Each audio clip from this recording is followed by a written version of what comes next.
Hey, hello, it's Nowkins Oliver, and I'm back with another video. Now, it wouldn't be a video if my voice wasn't messed up. Alright, before we begin, let me go ahead and tell you why my voice is messed up, as it always is, I think. I've got a cold. Well, I'm getting over a cold. I had caught a cold from my wife over the New Year's holiday, and I was bedridden for about like 2 days. Well, I should probably say sofa-ridden. I got to watch all Stranger Things, so that's good. But yeah, I was sofa-ridden for about 2 days, and I just started feeling better today. Now today, I have time to shoot a video, so I'm not going to let a little pesky thing like a cold stop me. So we're going to be diving into why I like children's media during times of, I guess, great personal turmoil, shall we say. And I think it's fitting because my voice right now is going through its own personal turmoil, and what better timing than to talk about children's media. So yeah, I think some of you out there might be able to relate to this. I don't think I'm the only adult who turns to children's media whenever I feel stressed out or whenever life is kind of overwhelming. And I'm going to address 3 main reasons as to why I turn to children's media, and then a bonus point as to, I guess, another benefit of children's media for me when it comes to dealing with languages as a multilingual person. So yeah, sit back, get something warm to drink. Hopefully your voice isn't actually, hold on a second. Speaking of children's media, hey, all right, but get something warm to drink. Hopefully your voice isn't as messed up as mine is, and yeah, let's go on this adventure together. Point 1, calming visuals and simple stories. All right, now this might seem obvious, but I'm gonna break down why I as an adult really appreciate these points when it comes to watching children's media. Now, I think the thing to keep in mind is that when I do turn to children's media in my life, it's because I'm experiencing a lot of external stress or external turmoil in my actual life. It could be periods of maybe me being in between jobs, or it could be periods such as what I'm going through right now is, the loss of a parent. So I want to say that during these times, I'm not necessarily watching children's content to be entertained in the sense that I would be trying to be entertained by adult content. Hold on, wait, no. As I would be trying to be entertained by content aimed at adults and older people, I'm turning to these pieces of media as a way of escaping what I'm going through in my real life, to give my brain a mental vacation. So I'm using this as pure escapism. And I think that's going to be important to keep in mind for the duration of this video, because I'm not talking about watching children's content from a parental point of view, whether or not I'm watching with my kids or whether I'm checking it to make sure it's safe for my kids. I'm not watching it in that context. I'm also not watching it from an academic point of view to study how this entertainment, how this content, what it tells us about the current generation of children. I'm not watching it from that point of view, because people do that as well, especially people who create children's media and children's edutainment. I'm not watching it from that point of view. I'm also not watching it from the point of view of someone who might or may not be a fan of this content, even though it's aimed at kids. I guess I might be in a sense because I'm choosing to watch it, but it's not necessarily because of me being a fan of the show from the beginning. I'm specifically watching these types of content because I want escapism, and I think the themes and the design draw me to it for some reason. But once I have had my escapism needs met, I don't tend to go back to these shows and rewatch them, as it were. So I'm specifically watching these programs during a time of great stress and upheaval and change in my life, and I'm watching them purely for escapism. All right, now let's continue on with this. So once again, point 1 being calming visuals and simple stories. Essentially, the core idea here is that children's media reduces your cognitive load. So I don't have to necessarily work overtime to watch this. And this dives directly into my point about it being a cognitive break or it being escapism.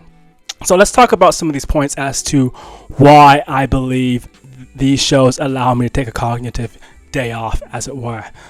Point number 1, or I guess mini point number 1, the colors are intentional, soft, but they're not overwhelming. And I think this is important.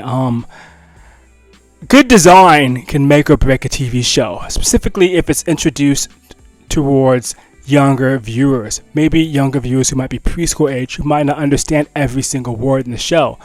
a lot of times shows for children, they are edutainment. Most of them are edutainment. They're not just purely entertainment. And they teach children concepts and language whilst the children are watching these shows.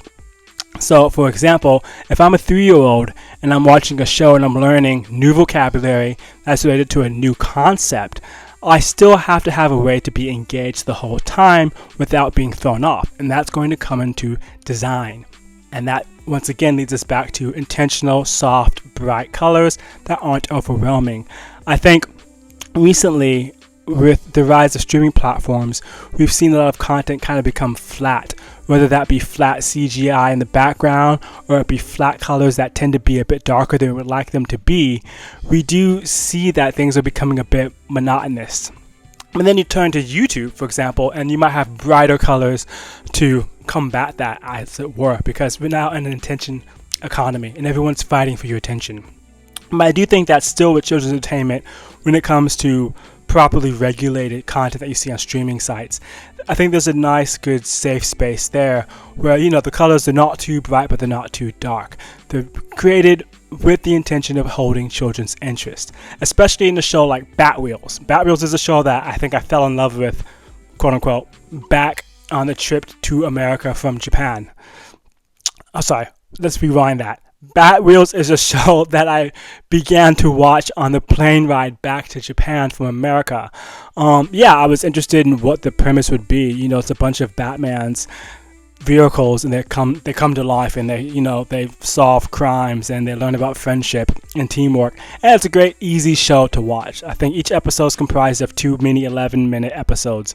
So great, easy show to just put on and just zone out.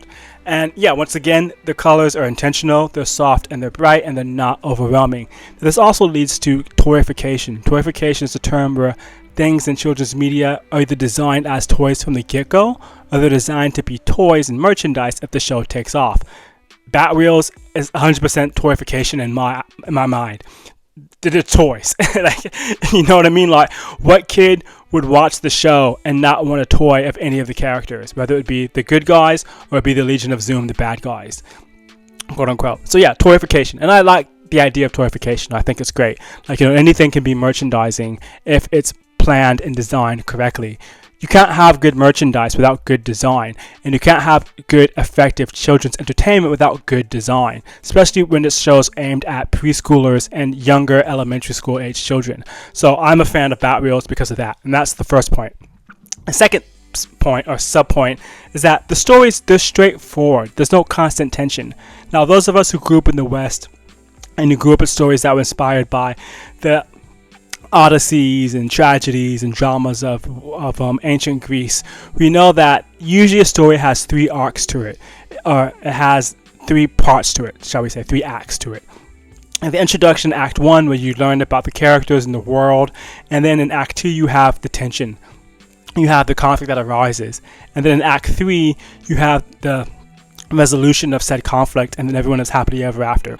Now, children's stories from the West, which I'll be talking about, they do follow that format, but it's very straightforward. There's no excess tension because they're not trying to engage developed, mature minds. Now, how this relates to me and how I enjoy children's education or content or children's media as an adult who's stressed out is that I already have enough tension externally. I already have enough stress in my waking life, from my sun up to sundown. I've got enough external tension. In fact, I have so much external tension that it could be overwhelming, which is why I'm turning to this piece of content for pure escapism. I'm watching it to just turn my brain off and go on auto cruise and just, be reassured that everything's going to be okay.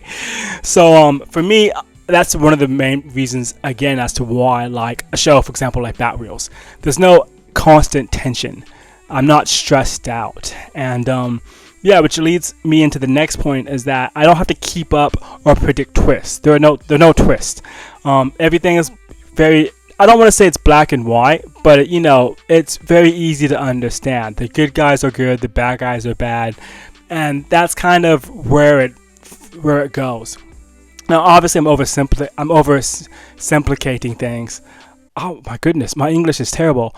Obviously, I'm oversimplifying things right now, but still, these shows are aimed at, specifically Bat Wheels is aimed at children who are preschool age to early elementary. So there's not a lot of twists. Now, as an adult, when I watch media aimed for older audiences, I love twists. Twists are great. I think we can all agree that twists can take a piece of content, it can take a story, they can elevate it. But at the same time, if you have too many twists, M. Night Shyamalan, it can kind of ruin the story. It can take you out of it. It can suspend your disbelief. And it can also kind of become like a one-trick pony. Now, I know I'm probably getting some of these media terms mixed up. My apologies. I didn't think I was going to go this deep into the theory of media. I just wanted to simply talk about why I like shows like Bat Wheels and H2O, just add water. But yeah, let's go back to what I said about suspension of disbelief. So when you're watching something that you know is fantasy, your brain, if the story is good enough, you still turn off that disbelief. It's the suspension of disbelief. You're like, hey, I know this isn't real, but I'm engaged. But if there are too many twists and there are too many clever things being done, that suspension of disbelief in itself becomes suspended. You start thinking, wait a second, this doesn't make sense. How would that work? So in children's media, there aren't too many twists needed, because most kids, they don't have to suspend their disbelief. They're just accepting it as it comes. So if you were to twist a child who's watching that, it wouldn't have the same effect, because they would just believe it, and then it might end up scaring them or stunting their growth. So that's another thing that I really like about children's media, is that there aren't any twists. I don't have to keep up and predict things. Now, obviously, as children get older and they watch content aimed at their appropriate age, there will be twists and things introduced gradually. But it's not the same intention that you have in media aimed at adults.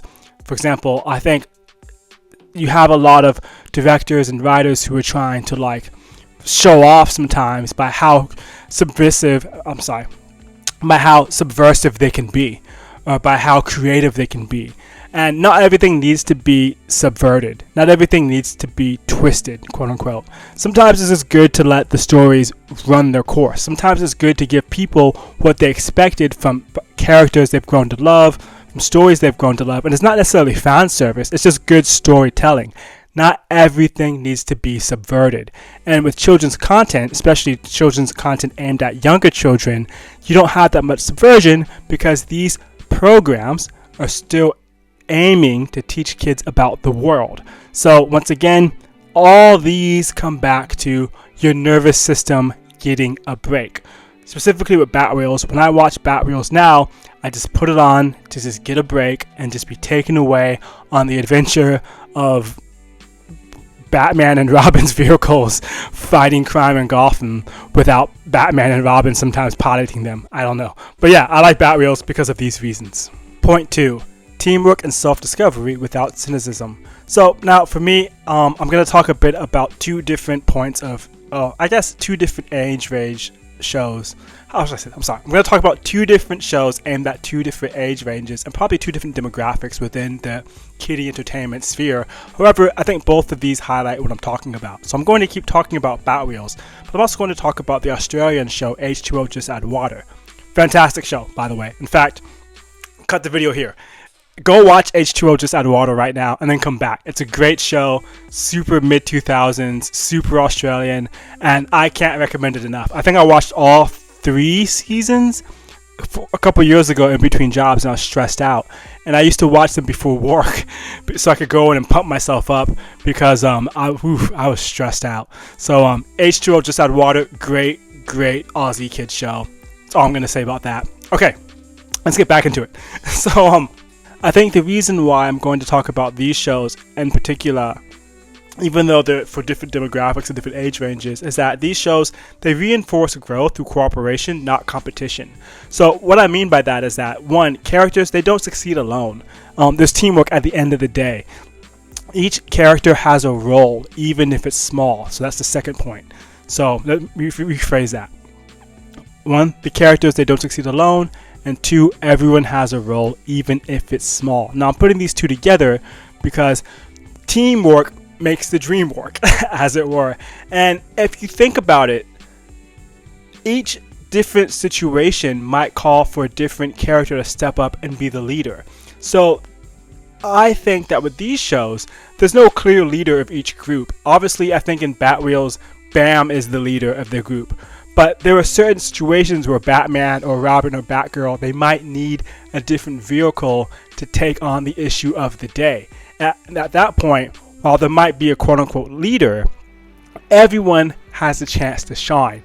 Everyone's role has a chance to be utilized. And the same thing in H2O Just Add Water. Now, I haven't seen that show in ages, so I can't remember exactly how it's going. But I know there are like 3 mermaids, and they all have a point to play. And then they all have special powers too, outside of just being mermaids. So yeah, they all have their mermaid powers, and they have, I think, a special ability. I could be wrong. I haven't watched it in like, I think 4 years at this point. But yeah, but another point that I really enjoy is that conflict is solved through communication. So you don't have people just going out and acting alone. And in fact, sometimes in these stories and in these shows, when characters go out and they try to act alone, they end up being met with a situation that they can't overcome without teamwork. And then they realize, oh, I shouldn't have done this by myself. I'm part of a team. It's okay to rely on my teammates. And I think for me, when I feel stressed out as an adult, I usually do feel like I'm all alone. Like, hey, I'm dealing with this issue. I can't overcome it. I'm a failure. I'm a loser. I am in trouble. And at that point, it's good to be reminded, hey, let me reach out to someone. Let me reach out to whether it be one of my siblings. Let me reach out to whether it be one of my parents when they were alive.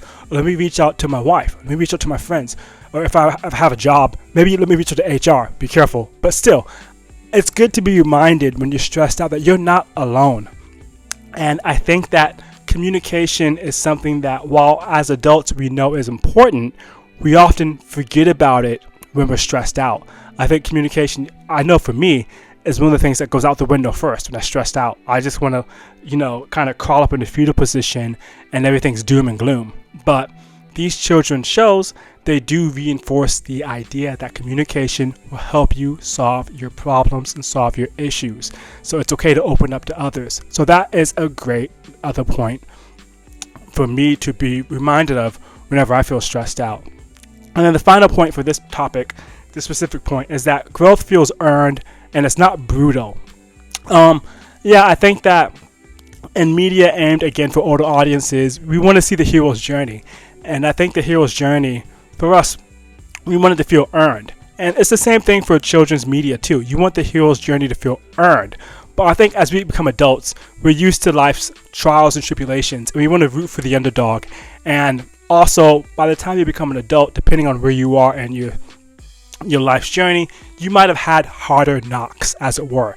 So a hero's journey from an underdog perspective in adult media might include harder, harsher knocks.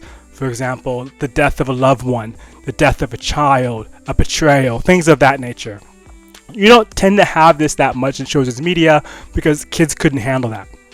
And I think for me, when I'm going through a hard knock, I don't want to be reminded of a hard knock in that specific moment.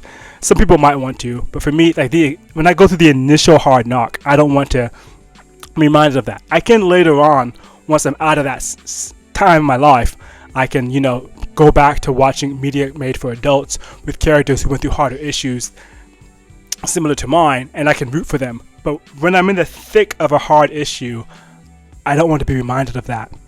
But I do want to be reminded that there is growth and that, you can knuckle down and do your best and you can grow beyond your current situation. So I do enjoy the fact that growth feels earned in shows such as Batwheels and H2O Just Add Water, but it's not brutal. It's not dark. It's not going to make you cry. All right. But yeah, I guess ultimately for this point, I will say that it's about becoming yourself with other people and not against them. So yeah, this is comforting to me because there's no irony, there's no cruelty disguised as realism, and mistakes aren't punishments, but they're lessons, which I think we can all appreciate no matter what age we are. Point 3, the reassurance that things will be okay. Now, I want to give an honorary mention to Modern Family. It's not necessarily children's entertainment, but it is family-friendly entertainment, and it's one of those comfort shows I used to watch whenever I feel stressed out. back when I first moved to Japan. I also used to watch that back when I would miss my dad a lot too. So yeah. Well, let's talk about this. So for me, the core idea for this point is that resolution matters when you're stressed, specifically conflict resolution. So for example, point 1 again, problems don't spiral endlessly. There's a resolve to it, usually within that episode. The problems don't go on for a whole season, which is different from, other content aimed at adults. 2, emotional safety is built into the structure. These shows are supposed to be comforting for younger viewers, or for example, in the case of Modern Family, they're family-friendly shows that are supposed to be comforting, and I guess in that sitcom point of view. They know who's turning in to this show. They know what their audience is. So with that in mind, they write these episodes. And then the third point for this topic is that even when things go wrong, there's repair. Now that goes back to the point I was talking about in point 2, that mistakes aren't punishments, they're lessons. So when something goes wrong, there's repair. You can fix it. It's not the end of the world. Now, once again, to bring this back to Modern Family, it's not children's media, but it's emotionally predictable because once again, it's family-oriented, family-friendly. Conflicts usually resolve within the episode, and it's a reassuring rhythm, tension, humor, and connection. And when you feel like your world's falling apart around you, that's exceedingly reassuring. I can't stress that enough. The tension, the humor, and the connection will really help you to reflect upon your own issues when you're ready and feel encouraged and empowered to take it on. So it all boils down to, sometimes I don't need realism, I need reassurance. And that's what this point 3 is all about.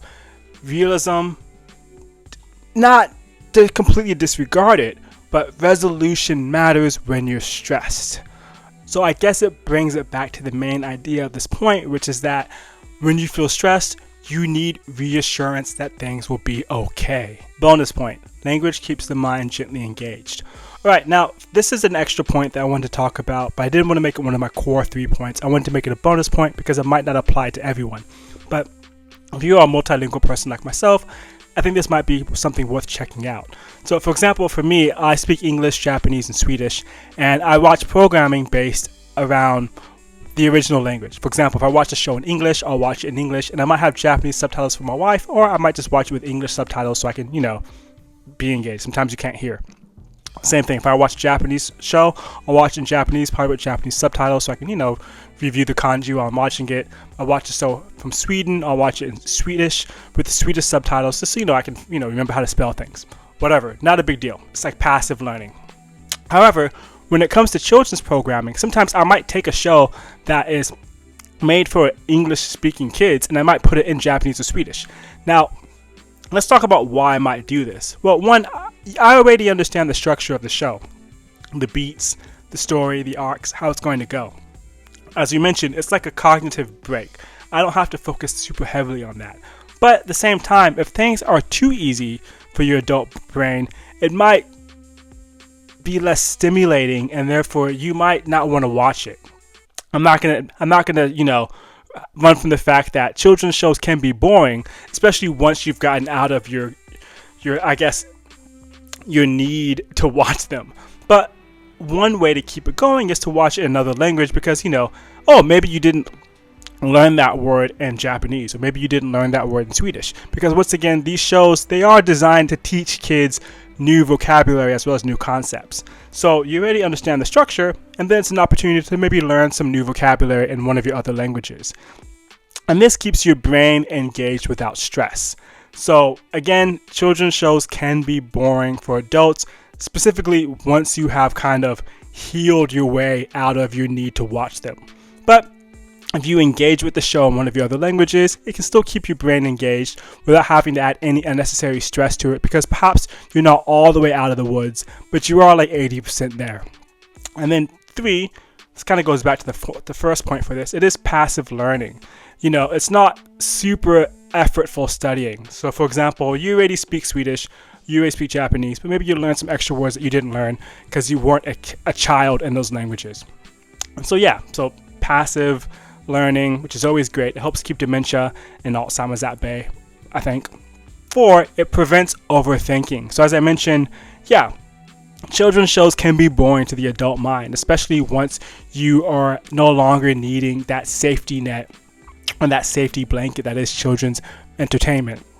However, if you're still not ready to go back to the real world of entertainment aged at you, or aimed at your age group, then this prevents you from overthinking. Because again, if something's boring, then your brain's gonna overthink, and you might think, "Why am I watching this show? This is stupid. Like, I'm a grown man. Like, I should, I should be embarrassed." However, if you're watching this in another language, you're not thinking that, because at least your brain is saying, "Well, this is simple and it's simplistic, but I'm engaging with this part of my brain. I'm engaging in this language, therefore it's not wasted." Now, I know that sounds like overkill, but I think that for anybody who speaks 2 languages or more, you can appreciate opportunities where you have a chance to engage your brain in that language and it feels natural. Because at this level of vocabulary, it's not as if you're learning really complex things. These are things that you innately understand. These are ideas and concepts that you innately already understand and you can feel as an adult. So you're just attaching some vocabulary to it. So it's not super stressful. It's not super effortful. It's great. It's great passive learning in a second or third language. So yeah. So I think I've done a lot of blabbing right now, and my voice is starting to go. My voice is always going. I think that might be the theme of this channel. It will be, how much can I speak before my voice gives out? So I think I'm going to wrap things up now in saying that I, Niall Oliver, love to watch children's entertainment whenever I feel stressed out. And right now, at this point in my life, I'm feeling stressed out, and I've turned to children's entertainment again. And I'm specifically watching Bat Wheels. But I also watch Hot Wheels Let's Race. I watch that in Japanese because, again, it engages my Japanese brain while I'm watching it. And I want to say that I don't think I'm the only adult who does this. And I want you to know that if you're an adult who watches children's entertainment whenever you feel stressed out, I think that's fine. I think that's naturally something that we're probably inclined to do. We just don't talk about it. So whether it be Disney films or Shrek 2 for the 1000th time, or different children's shows that your kids watch on Netflix, but you also end up watching them without your kids being there, you should know that it's okay, it's fine to do, and you can take your time through whatever stressful situation you're going through, and you will always have, regular, cool, mature content ready for you when you're ready. All right. Thanks for watching. See you next time.